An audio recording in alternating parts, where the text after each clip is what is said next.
Hi అండి, welcome back to Jasvi cooking recipes. ఈరోజు మనం శనగపప్పు గారెలతో పులుసు చేసుకుందాం.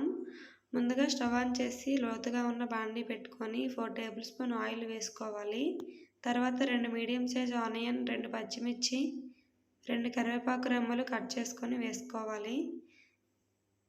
1/2 టేబుల్ స్పూన్ సాల్ట్ వేసుకొని ఈ ఉల్లిపాయ ముక్కల్ని మగ్గించుకోవాలండి.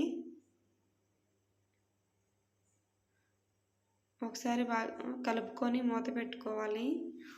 ఒక 2 నిమిషాలు ఆగిన తర్వాత ఉల్లిపాయ మగ్గిందో లేదో చూద్దాము. ఉల్లిపాయ మగ్గిపోయిందండి. ఇప్పుడు చిన్న నిమ్మకాయ సైజ్ అంతా చింతపండు నానబెట్టుకొని అది రసం తీసుకొని వేసుకోవాలి.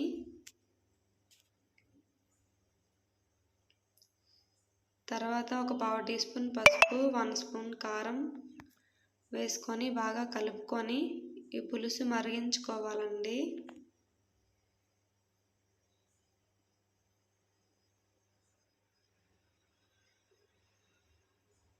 పులుసు మరిగిన తర్వాత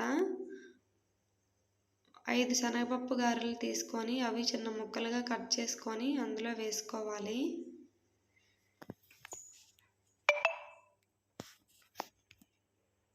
వేసుకొని బాగా కలుపుకొని ఉడికించుకోవాలండి. ఈ పులుసు చాలా టేస్టీగా ఉంటుందండి. ఒకసారి ట్రై చేసి చూడండి తప్పకుండా.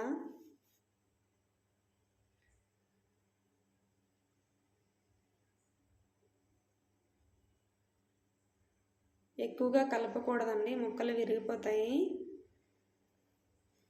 ఇప్పుడు ఇందులో చిన్న బెల్లం తురుమును వేసుకోవాలి.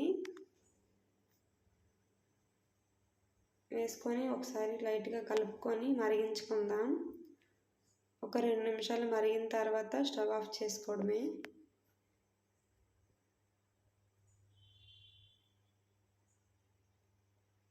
అంతేనండి, రెడీ అయిపోయింది. ఈ రెసిపీ మీకు నచ్చినట్టయితే నా ఛానల్ని సబ్స్క్రైబ్ చేయండి, లైక్ చేసి షేర్ చేయండి. Thank you for watching.